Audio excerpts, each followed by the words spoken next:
Well, let's get going with the today dynamic panel that we have. And the first opening panel, talking about insurance claim, fraud control, the role of data, AI, machine learning. And we have fabulous panel of key experts coming up on stage. Well, let's welcome one by one Dr. Pankaj Srivastava, Head Fraud, Aditya Birla, Health Insurance. A huge round of applause for him. Next is Bhaskar Roy Chowdhury, Senior VP Claims, HDFC Life Insurance. I'll also like to invite Sougata Pandey, VP Head Fraud Risk Management and Data Governance, Edelweiss Life Insurance.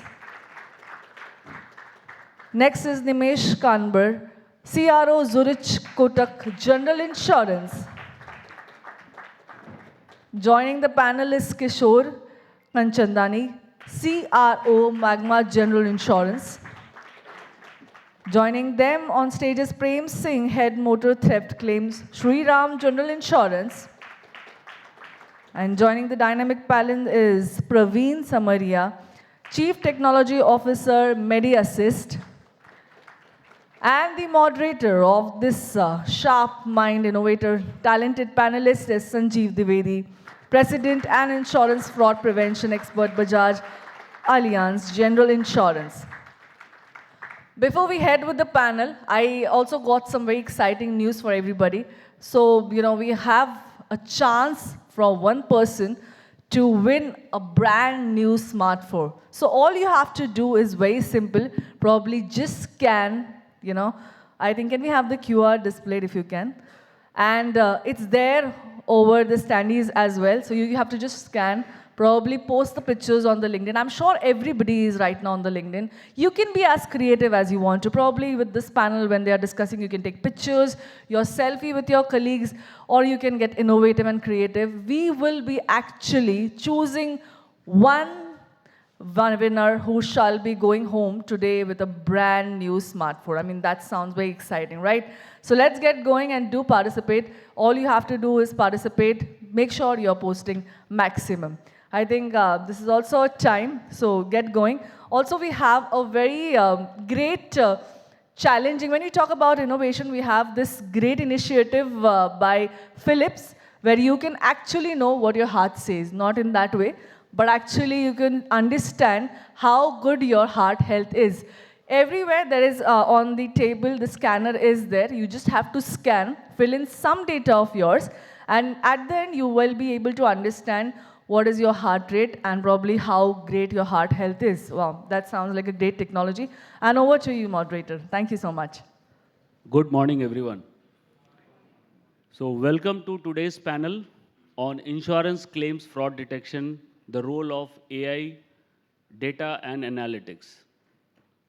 So as we navigate through the era of transforming technology and advancement, it is crucial to understand the overall innovations which are reshaping and how it is affecting the overall claims and the fraud detection process.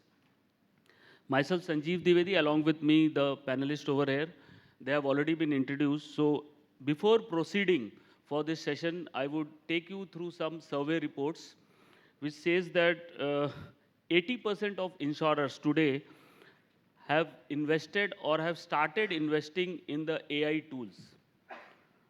Almost fraud detection capability of an insurance company has increased by 75% after the implementation of AI tools. Automated claims assessment powered by AI are now taking 25% of the claims being processed. So these claims are directly processed through the AI or technology-driven solutions. Average claim processing time has reduced from 10 days to 48 hours. And the personal assistance, which is powered by AI to the customers, have increased the customer satisfaction rate by almost 60%. Now, this data has been statistics actually highlight how important the technology is playing in today's claim management and fraud control activity. So this overall discussion which we would have today is based on risk, fraud, claims, and technology. And before proceeding, I would like to give a disclaimer that all this opinion which we would be discussing over here is purely personal opinion.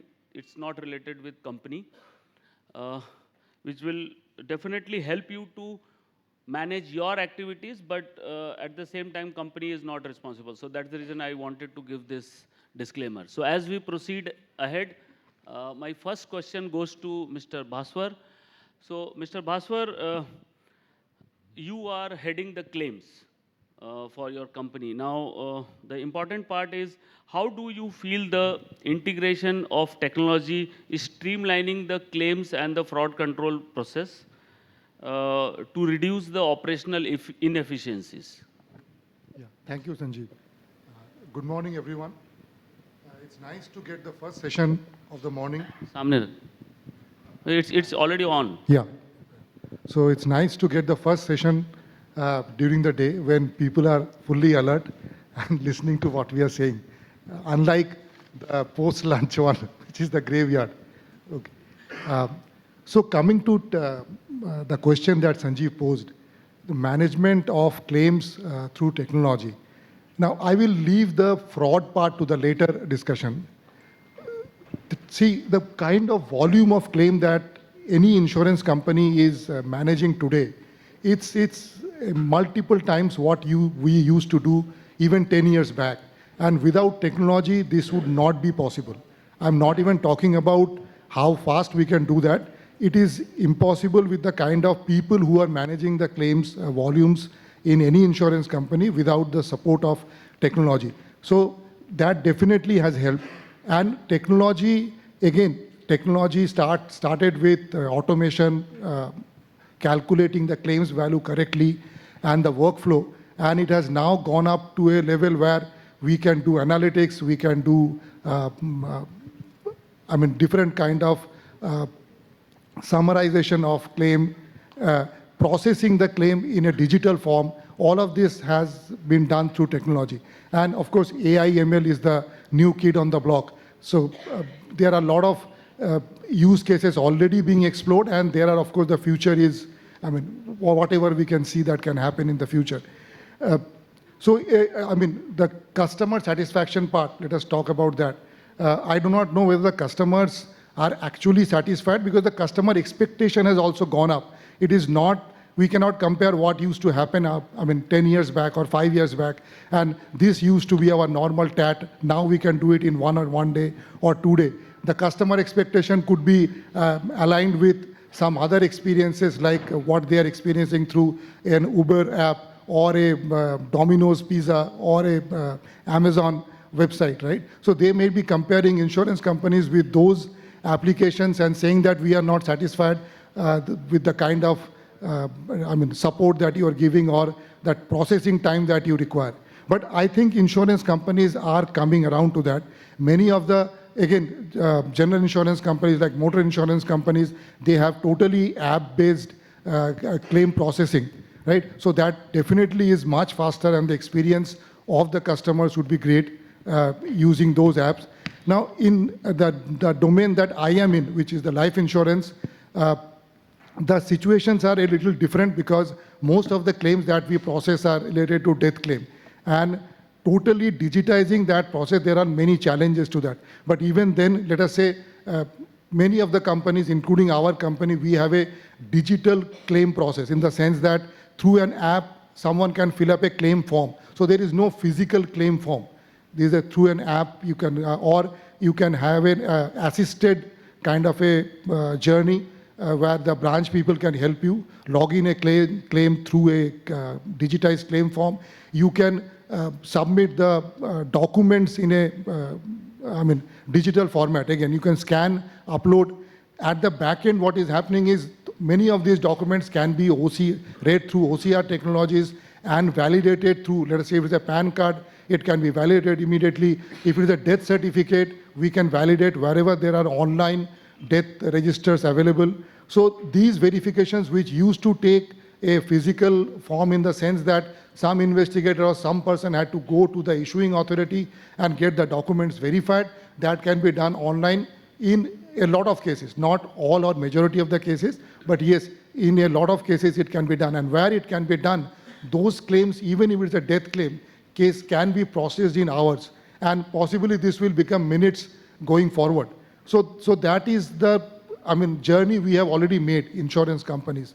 Coming to the fraud part, now again, in this journey, we have to integrate many of the fraud components, that where frauds can happen, and frauds are a reality as in any other field, not only limited to insurance. We read about so many cyber frauds that are happening and affecting common people every day. I am not talking about cyber attacks happening on companies. I am talking about the regular frauds that happen every day through a call or an SMS or an WhatsApp message that we keep receiving, right? So those things are happening in the same ecosystem.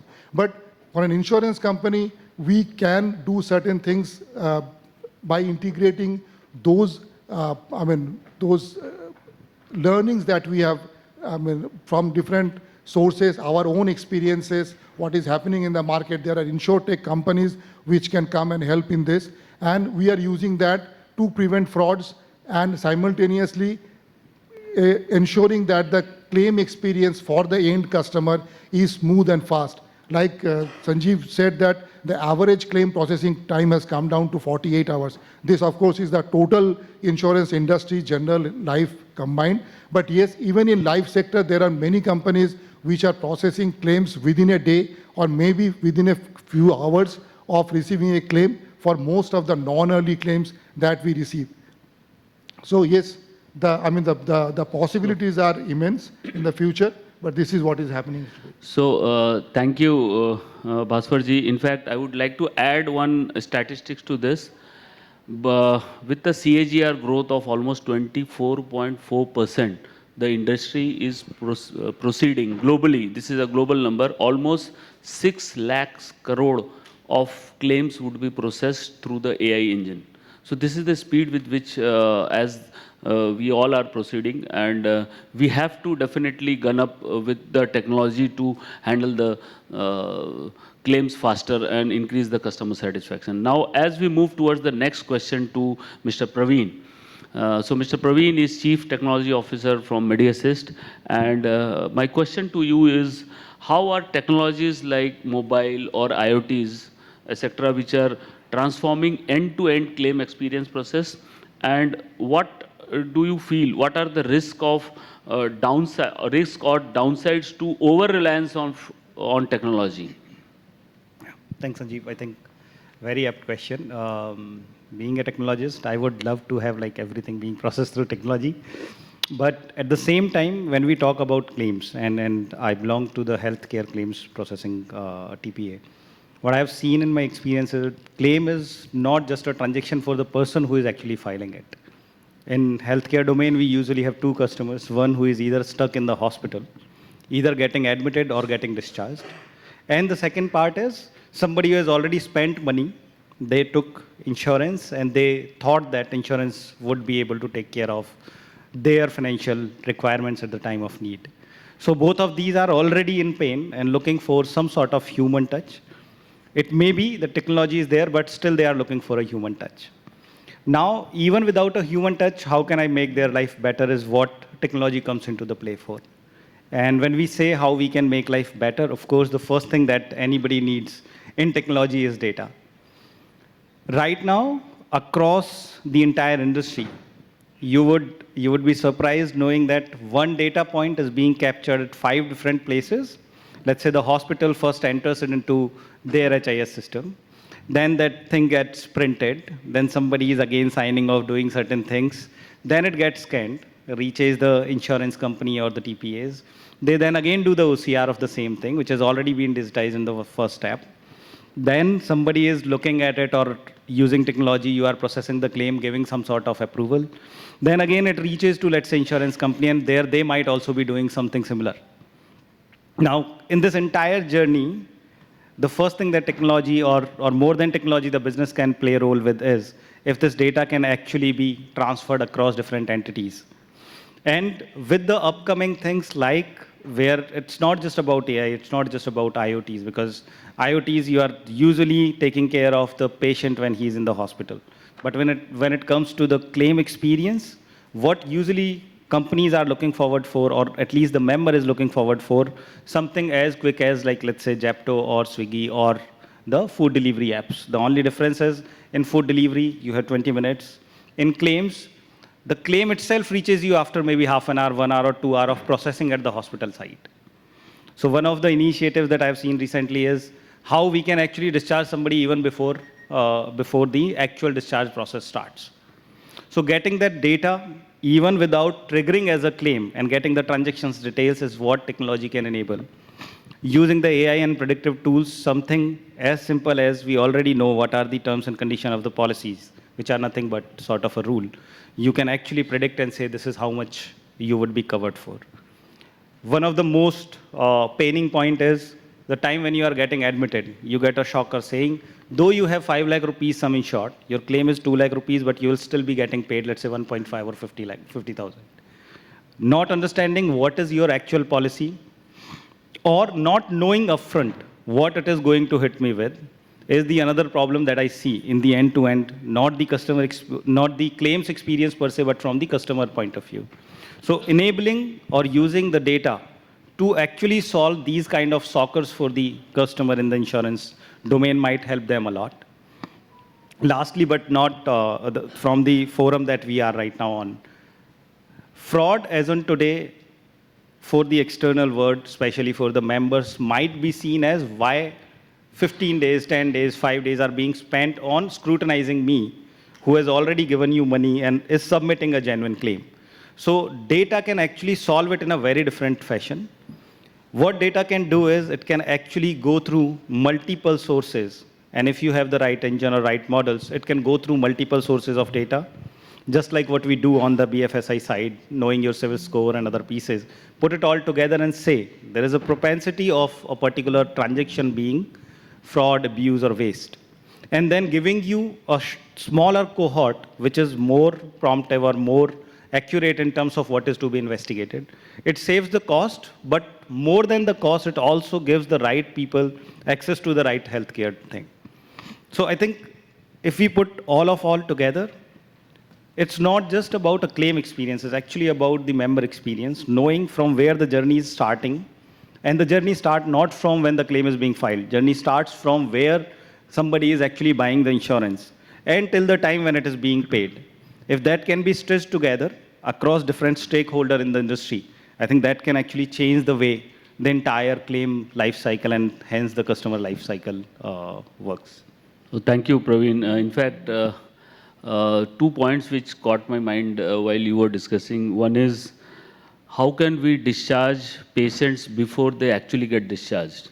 So that is the role of technology, which is important. And the second one is, should I be checked for 10 or 15 days when I have already paid a premium and when I am a genuine customer? So many times false positive also affect our customer service. So thank you for your response on this.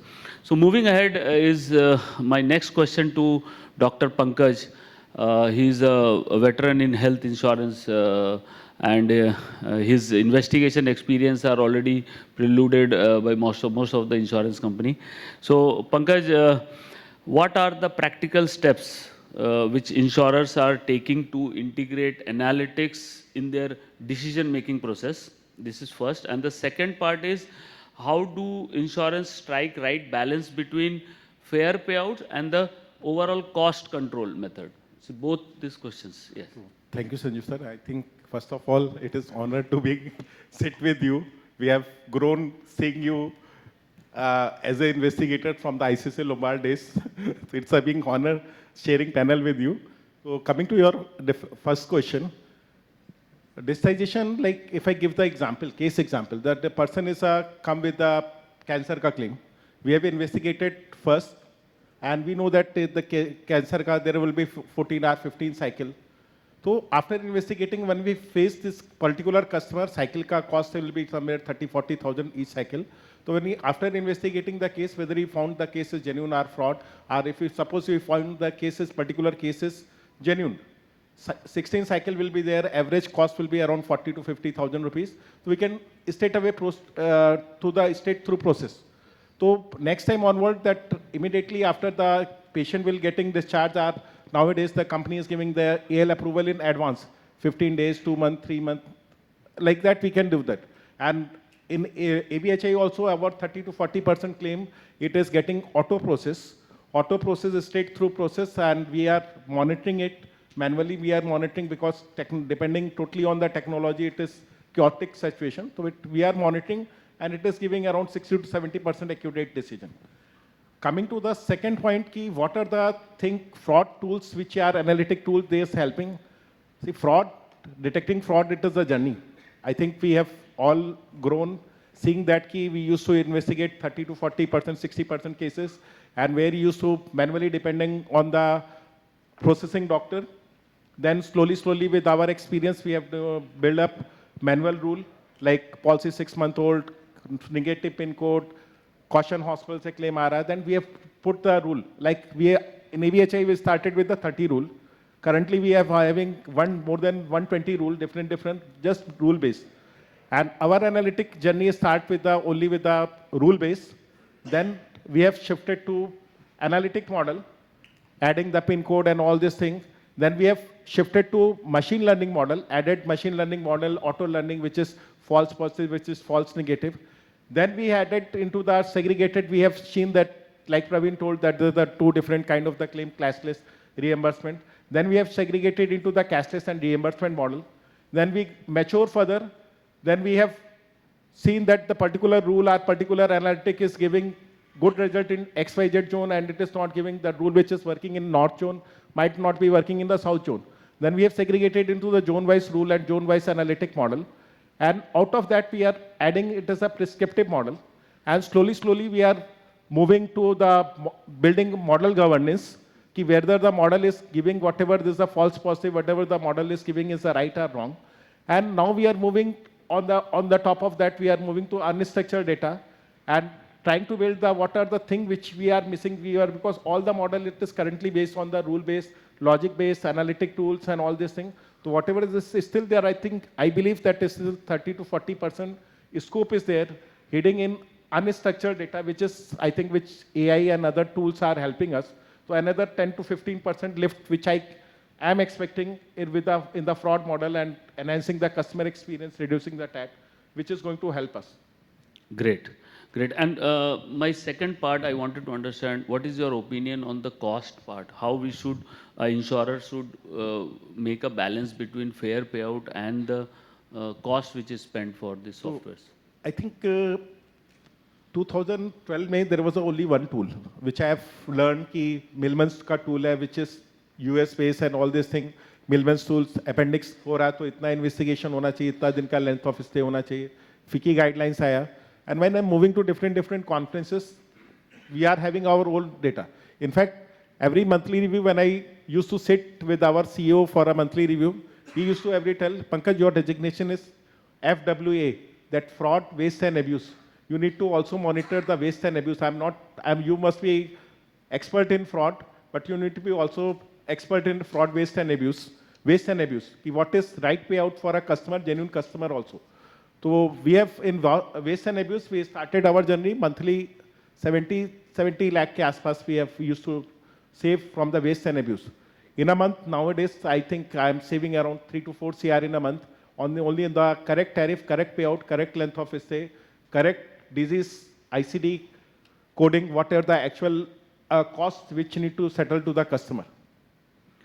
I would like to add on this interesting fact which practically we have been experiencing is when we use too much AI and at a stage where we are not well advanced, if the team is not well advanced towards the AI process.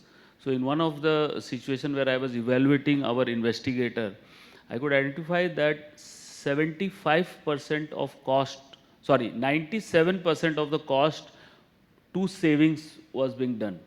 So out of 100 claims which an investigator fire forensic was being done, 90, suppose if the cost is 100 rupees, 97 rupees was the cost which you used to pay and the saving used to be 100 rupees. So that means it is of no use when we are using this. So we have to be very sensible, very vigilant when we are also deploying any AI tools. Now moving with this to my next question to Mr. Sougata. Mr. Sougata is from Life Insurance in Fraud Control Base, and I would like to understand, Sougata, how you are using the predictive analysis for early detection of frauds, and how it is compared with the current situation and the traditional approach. Further to this, I would like to also understand, do you have any tools, modern tools, which are helping you to solve the complex fraud cases? Thank you, Sanjiv sir. Good morning, everyone.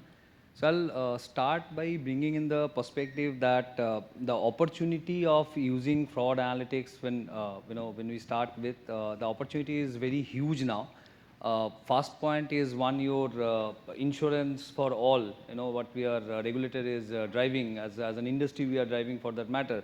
That brings the opens up the market where there are a lot of areas where people have never heard of insurance, people have never heard of fraud in insurance, they are getting exposed to it.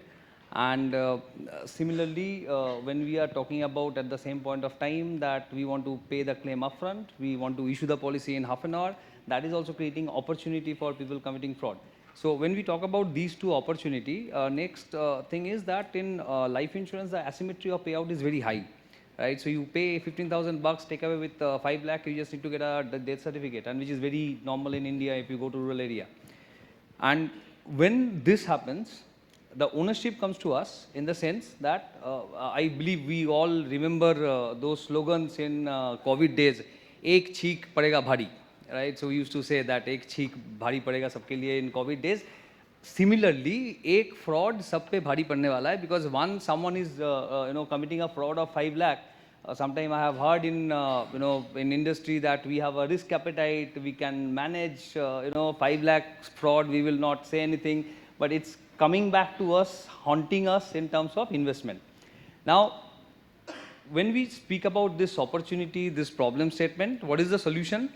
So predictive analytics, which we have been hearing, AI, ML, go to any forum, go to any vendor, everyone is working on AI, ML. Now, when you start about AI, ML, predictive analytics is something where we have kind of matured as an industry, right? So AI, we are still discovering. I'll come to that in second part of the question though. Predictive analytics, while we have matured, something which I have noticed, the problem which we have still till now, at this maturity level, which to certain extent even Pankaj has touched upon that as well.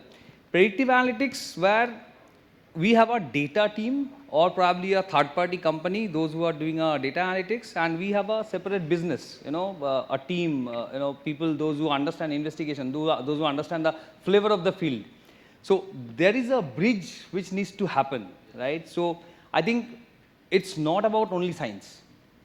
Predictive analytics with a touch of art, with a touch of someone who is saying, no, things are not working, right? So that is something which is required now when we are moving into this juncture of the, AI, ML, predictive analytics, what we are doing. Because I was discussing with my data team some time back that, some vendor comes to us that there's a XGBoost model which we have, this is working fine. There's a DT model, decision tree model, which is working fine.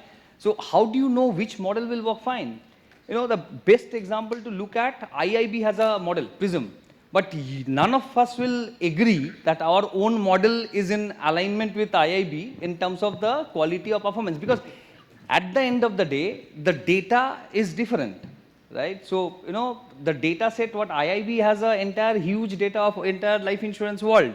So probably some XYZ company who has been doing some good business in some part of the country, that experience is diluting my fraud experience. So that dilution should not happen. So who is understanding that? Who is talking to data team that needs to be understood? What is the problem statement? What do we have? How we select what is the predictive analytics which is better to use? Whether the business people understand that it's not that, when you are looking at your OT trend data, the data analytics guy will show you that, okay, it's 80, 90%, it's showing, great in your, testing data.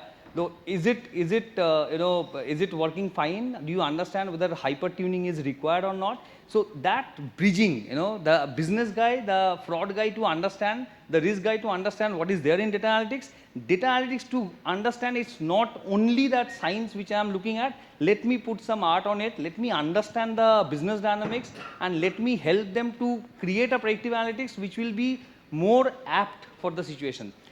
So again, going back to the problem statement, we have now predictive analytics where we are identifying which are good customer. At the end of the day, in Indian market, you can say there are 10, 12, 20%, those are good customer, cream customer, for whom you need Insta claim, Insta issuance, every all service, right? But the rest 80% if you look at, now then again there are gray areas, you have to bifurcate that, where you need to focus. So that segregation of customer base and accordingly, having your predictive analytics working on that, right? So your predictive analytics working in a age bracket of 20 to 60, and if you want to predict what kind of food habit humans have a different food habit at different age bracket. Gen Z will eat junk. People in my age group probably, we will eat fruits now. So now you should have a different data segment. You come to me, I am a data sample for you. So then you do all the analysis and then you go back to a fintech company that, okay, this 40 to 60, they are eating fruit, so let's sell apple to them. Then you cannot go back to my team in 20s and start selling them apple. You have to sell them, okay, there is a McD, there is a KFC. So again, coming back to the problem statement, how we are segregating the problem statement to create different predictive analytics. So now the stage is where we should move from single predictive analytics to understand the situation and create different predictive analytics and keep on looking at the data, because fraud dynamics are also changing, right? Your business dynamics are changing and accordingly your fraud dynamics are also changing parallelly. So how are we going back to the data, doing a separate predictive analytics for separate data set, how we are recalibrating our data. So that is something where we stand now, and I think that is where we will be going forward looking into in terms of using best use of predictive analytics in insurance. Coming back to the next question of how we use different AI tool and ML. So that's with the Gen AI coming, that's an entire new era where we are entering. So where predictive analytics asks for a lot of action which we have discussed. Next part is Gen AI, where every day, I believe the host she was talking about one app where you can scan and you can see your heartbeat or something or other. Few days back, I have met with one of the vendor. They are saying that we do a lot of video KYC, where we just ask the customer to blink, smile and do whatever, and there is a video of 3-4 seconds which we capture while onboarding the customer. They are saying that when you are onboarding the customer, we will give you 64 vitals of the customer. Right? So it's not only, some product which are available in the market for a long time, which talks about your basic heart rate and, basic stuff, your BP, this thing. They are saying, I'll talk about your HbA1c, right? So how whether diabetes is with the photo, for me, sorry, it was something new I have discovered, right? So they will give you some more element. So those are, when we have spoken about two different segments, I was talking about good segment of customer of 10-12%. There, I think Gen AI will help us to make it more smarter, because one of the biggest white elephant in the room, what we have is, I don't know how many of these people sitting here have done a medical test in last 1 year. Right? So if I ask you to raise your hand, sorry, I'll not do that. So if I ask you to raise your hand, I strongly believe people 40 plus doing a regular medical is a challenge. Now, we are good customers, right? All salaried with a high designation in a corporate. Now they are good customers for us if they are coming for buying an insurance. Now they have not done any medical for last 1 year. They don't know whether they have some heart disease or what is the condition of the heart. Someone is having some problem or other, we don't know. So in this Indian market where we don't have that awareness that we have to do a test once you cross probably 35, you should have a test once in a year. Once you cross 40, once in 6 months. So, once you are not doing it, then you don't know it. Then how do you arrest that as a problem when you are insuring that customer? Because it's not a fraud though, But at the same point in time, it's a, where customer is also not aware, you are taking it on the, by face value, you are insuring the customer, and later on you, as along with the customer, you, encounter a situation where customer is suffering from something great. So that is where I think, that is where we have to look at how we solve that white elephant problem, good customer, having medical non-disclosure, how to, or probably knowingly, unknowingly not disclosing, how we address that. For my mind, predictive analytics is still struggling to address that white elephant problem. Coming with the Gen AI kind of a solution where, in other frauds, I was mainly concentrating on mortality fraud, which is the major challenge of BU risk which we handle. The other fraud which we have not touched though with the time constraint, but in mortality fraud, if you look at, Gen AI will help you to identify that if you take a photo of Sougata Pandey while accepting a policy, it will tell you my HbA1c is high, and immediately you can take a call. So I think those are the new areas which we need to explore. Yes. And that should help us with the new, Gen AI and other tools to help us in future. So Pankaj wanted to say something. Yes. I think only two things, sir. Sougata brought very interesting thing. So when we have got tie-up with IIB, so initial days we used to get 5 to 7% success rate from the over and above our model referral and all these things. So in this review, CEO used to tell, साला हमारा model इतना खराब है कि IIB की हमको जरूरत पड़ता है कि 5 to 7% over and above आ रहा है. We used to sit with our analytic team and then bring it, जितने भी IIB के ट्रिगर है सारे in-house करो, सारे चीजें implement करो. Now we are implemented over and above, and now we are currently operating out some 1.5%. Another thing, very interesting thing, Sougata, remember me वो नाना पाटेकर का dialogue कि 100 में से 80 मेहमान फिर भी मेरा देश महान. In fact, Sougata also came up with one more dialogue, which is एक छींक सब पे भारी होगा. So that is an important point. So fraud, one fraud may wipe away a huge amount from your kitty, and that's the reason many times we become lenient in terms of managing these frauds. We say कि ठीक है चलता है, that attitude. One important point is the use of AI is also helping to segregate the good customer. Now this is important. So out of the total cases which goes for investigation, almost 20 to 25% cases, in my case I have seen, which are actually good cases, which should not have come for investigation. Now that identification is important, or else these customers will not renew the policy next time with you, because they normally face hindrances because of claim processing, which takes approximately, investigation has a process of completing it 15 days or 1 month, which affects their interest towards the insurance company. And here the AI will be working to ensure that we complete the investigation also within few minutes or within few hours. Moving ahead from here to Mr. Prem from Shriram General Insurance. Mr. Prem, I would like to understand what are the limitations or the barriers that the insurance companies are facing because of the adoption of AI, and what is the risk of fully automating the fraud detection process?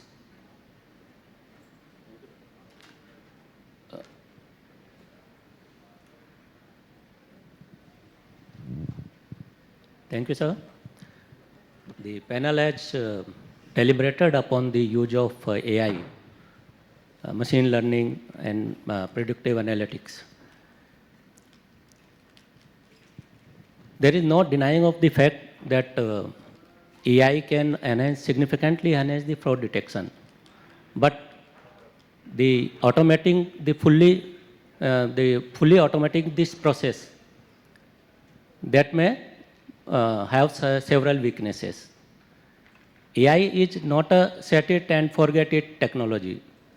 We cannot over rely on it, and we cannot be comfortable with the AI. We have to ask, does AI decisions or recommendation does AI recommendations or decisions, whether it makes sense in a real world? So like AI may flag a genuine claim as a fraud claim. Like Dr. Pankaj was telling, that if a cancer patient who is having a chemotherapy cycles, so For that, if he's making a claim and by seeing the repetitive claims, the AI may flag it as a fraudulent claim. But after carrying out the investigation, the claim was found to be genuine. So such false positives may cause a reputational damage to the insurer. It may cause a dissatisfaction of the customer. And there is another, likewise, AI may also consider a fraud claim as a genuine claim. AI may not detect what a human intervention, with human intervention we can detect. Like I can cite an example with reference to the motor theft claim. There was a case in Delhi, a truck which was, suppose the truck got stolen, suppose yesterday in the morning. That customer, he obtained the policy, the vehicle got stolen at 8:30 yesterday. He got policy at 1 o'clock, and from 5 o'clock in the evening, policy was started. Then he filed an FIR and stating that date of loss as toll, just 1 day. So there was no delay in the FIR, there was no delay in intimation to the company because the claim was intimated within 1 hour of the incident. And the customer was having two identical vehicles. Two identical vehicles. You know there are 17 figures in the chassis number. So first 16 figures were identical. Only he made some correction or modified in the last digit. He made from 1 to 0. How that fraud could be detected? When we saw the pre-inspection photographs, he manipulated the chassis number, but somehow he left the sign, the number plate. So number plate, the vehicle was about 2204. He made it 2864. 0 he made it to 6. Yeah, 2 he made 8 and 0 he made it at 6. So there was a slight difference in the paint size and this thing. So we got doubt. Then when there is no delayed intimation, we generally do not ask for the same day intimation proof. But our investigator, he filed an RTI for the same day intimation, and in that we also got reply because the customer intimated the claim yesterday itself only, and the time of theft and date of theft was there. But to further substantiate, we further examined it and just guessed last 1 digit by minutely checking the chassis number. Then we come to know that this another vehicle belongs to the same person. So such means fraudsters, they constantly develop the new fraud schemes, which AI may at times fail to detect. Likewise, ethical and legal considerations. AI may not comply, AI may give certain recommendations and decisions which may not comply with the ethical and regulatory considerations. Here, human intervention is required. Then certain training and regularly updating of the data, that is very much required. So this may lack in the AI system, that data may not be updated. What we have checked on ChatGPT, one of my colleagues asked, what is the latest news of the Rajasthan? The latest news of the Rajasthan by ChatGPT was given of November 2024. That means the point which I am drawing, that if it is not updated, the AI functions on the database and the predefined algorithms. So if it is not updated, then lot of false positive will come. lot of, yes. Yes. So there are a lot of loopholes in the systems which need to be checked, and that I think along with the human interventions, we Yes. can overcome all. Great. Thanks, Mr. Prem. And as time is nearing towards end, there are two important questions with Kishore and Nimesh. Both are CROs in your own companies. So the question with Nimesh, in fact, is similar to what Mr. Prem has answered. Will human oversight is required? Is human oversight required to detect fraud along with AI? And what should be the right balance between human intervention and the technological intervention? Sure. Thank you. I think today is the world of AI, right? Wherever we go, we keep hearing about AI. So I often wonder whether it is A or R. So whether it's artificial or that artificial is real. That's always a question that I keep having. So it's no secret. Now, today, the OTT platform decides which movie you have to watch. The food platform decides what food you need to have. When you are coming on the way to the hotel, the map will tell you which route you need to take, right? So if I talk about insurance companies, the claims or underwriting, it is no different. Now today, AI tells me which claim I need to pay, which claim I need to investigate, right? So question often comes to the mind that, do I need to use my mind for what the machine is already doing, right? So I had a very interesting conversation with my son. So in my good old days, when the computers were not there, we used to use the calculators for doing the totals, right? Now I used to have a lot of fun in doing it manually while calculators were there. So if I were to tally the balance sheet, it gave me a huge amount of joy, right? So when I discussed this with my son, he said, when the machine is doing things for you, why don't you use your mind for better things, what the machine cannot do, right?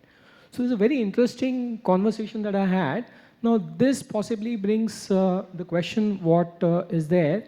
Is human intervention required when AI is doing things, right?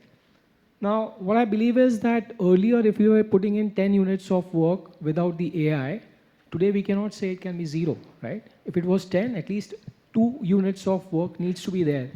I'll give you a simple example, right?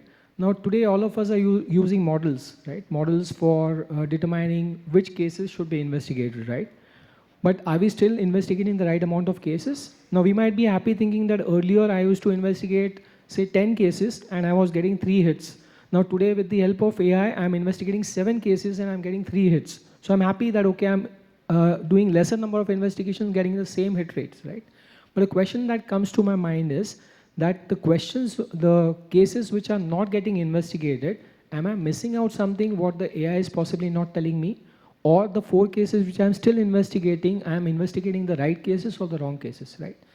So I believe that while the AI learns from humans, the human learns from AI. It's a two-way conversation, right? So each one of us learns from the other, right? So human intervention is definitely required according to me.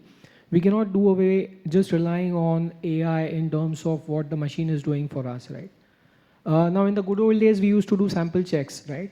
Now it might be a thought-provoking whether we still need to do that sample checks in terms of ensuring that we are getting the right cases for investigation. We are not letting go the cases which should not be investigated or vice versa, right? So I believe that the role of human is the same what a pilot does to an aircraft, right? While a lot of things are automated, but does it mean that we can have pilotless flight? Possibly we will have sleepless nights in the flight if there is no pilot, right? So that is the role of human intervention when it comes to technology. Definitely it is required, right? Now, when technology started, I would just like to add, in the interest of time, just a small thing. When technology started, many of us have heard the term GIGO, right? Now that term is not even heard. Garbage in, garbage out, right? So all of us are struggling with data, right? What is the data that we are feeding into the machines which will give me the right output, right? Is someone monitoring whether what is going into the machine is right or wrong? This might sound like a age-old phrase, but today also it's relevant, right? We are struggling today in terms of feeding the right data to IIB to get the right results. So someone needs to monitor that. Human intervention is definitely required, right? In terms of part 2 of your question, the right balance, I think it will differ from company to company in terms of how much intervention is required in terms of the maturity levels. But I think a right balance is definitely required. Most of us are struggling in terms of getting the right amount of manpower, relying on machines. But every company is passing through a different phase. While some companies may be 25 years old, some companies might be 7 years, 8 years old, still in the path, right? So every company has to take that judgmental call in terms of striking the right balance between technology and human intervention. Yeah? Thank you. Sure. Thank you, Thank you, Nimesh. Sanjeev ji. Again, on similar lines, like today we see a lot of claims which are surging. So this question to Kishore to end the session before we end. So as there are a lot of claims which are surging, what are the strategies the insurers are adopting to address this kind of surge in claims? And what is the role of our insurer, regulator, and the technology providers to handle or tackle this emergency situation?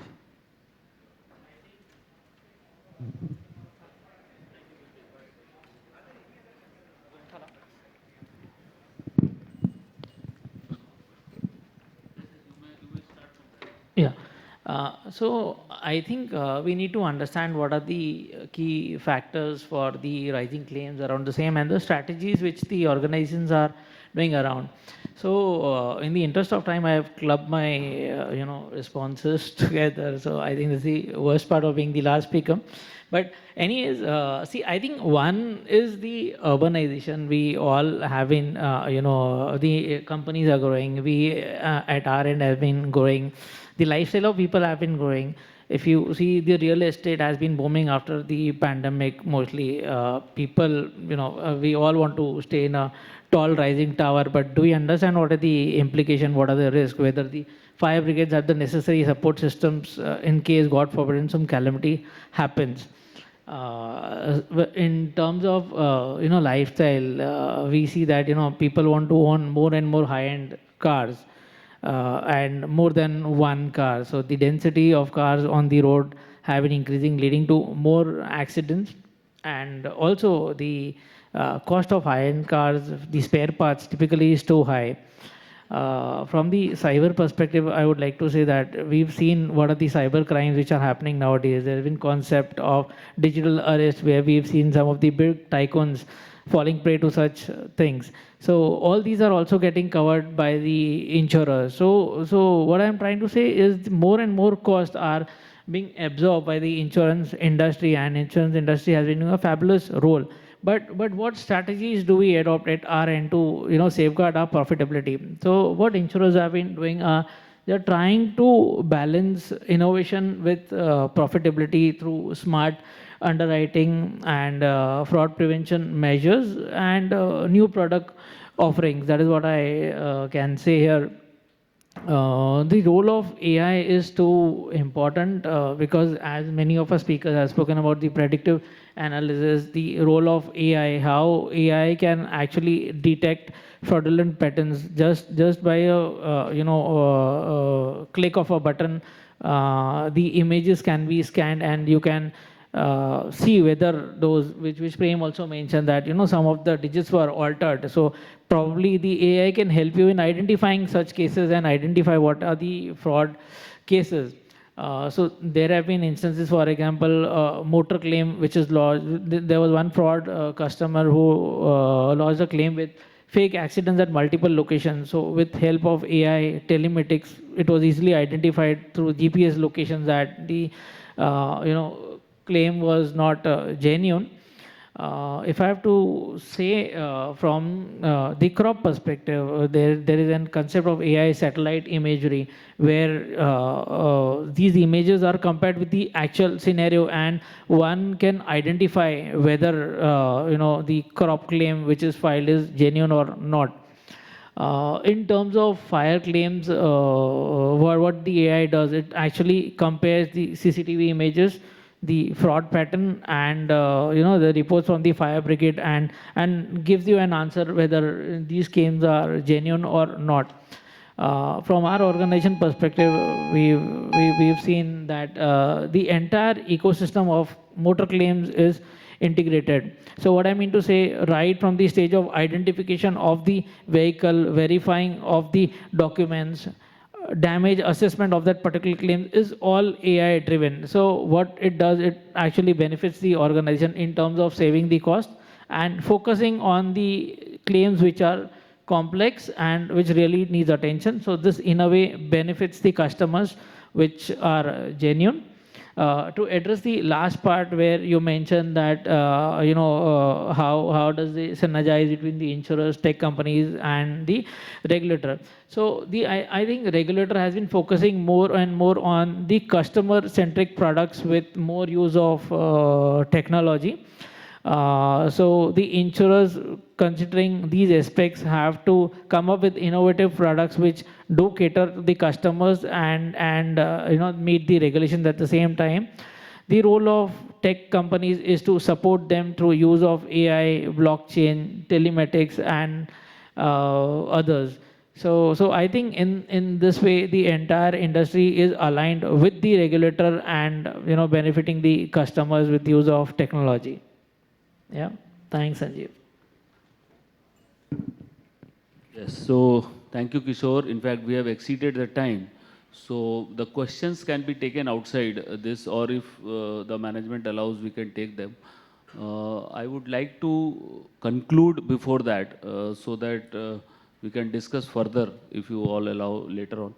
So today we have discussed the importance and significance of the modern tools, technologies, machine learning, artificial intelligence and its impact on the claims and fraud management. We have also discussed how it has helped us in streamlining the processes, how it has speed up the claim processing time, and what are the potential risks of over-reliance on the technology.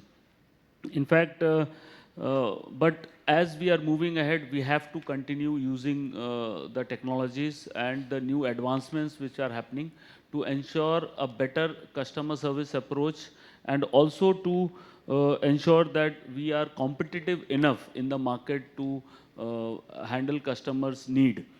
This will definitely help in handling a robust ecosystem for the company, and it will help in increasing the profitability for the organization.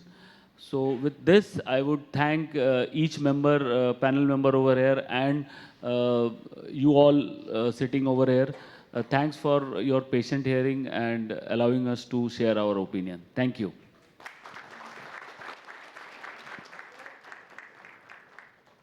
Thank you. Well, of course, company using the fraud detection method will definitely be joining hands with a larger ecosystem. Well, huge round of applause for all of them. Well, stay alert. I will say probably, keeping in mind that we are also the front leaders. Definitely a lot of responsibility on us. A huge round of applause, and I'll call upon Ranjit Singh, founder and CEO, Elisa, on stage. Can we have you on stage to felicitate this phenomenal and innovators panelist out here? I'll request Dr. Pankaj Srivastava kindly join us on the front stage. Head Fraud, Aditya, Birla Health Insurance. Once again, a very great insights from you, sir.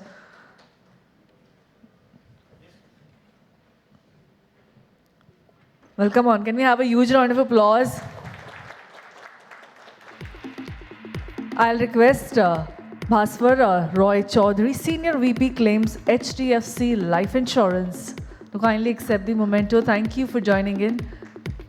Once again, great, thoughtful message from you. I'll request Sougata Pandey, VP and Head Fraud Risk Management and Data Governance, Edelweiss Life Insurance, to accept the memento. Thank you for being there.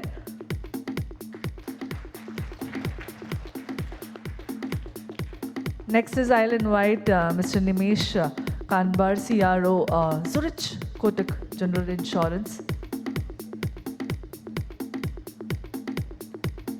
Thank you again, very insightful.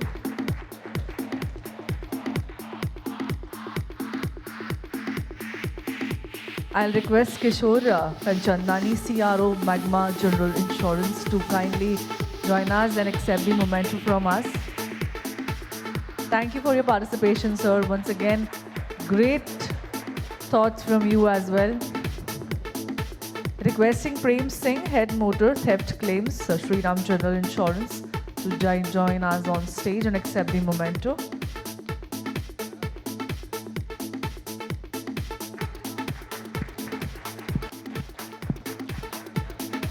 Requesting Mr. Praveen Samaria, Chief Technology Officer, MediAssist.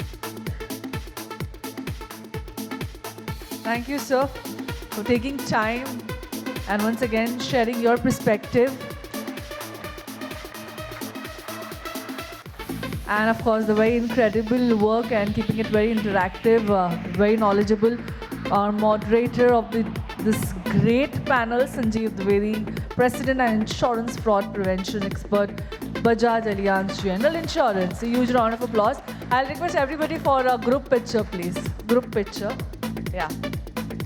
I'll request for a group picture.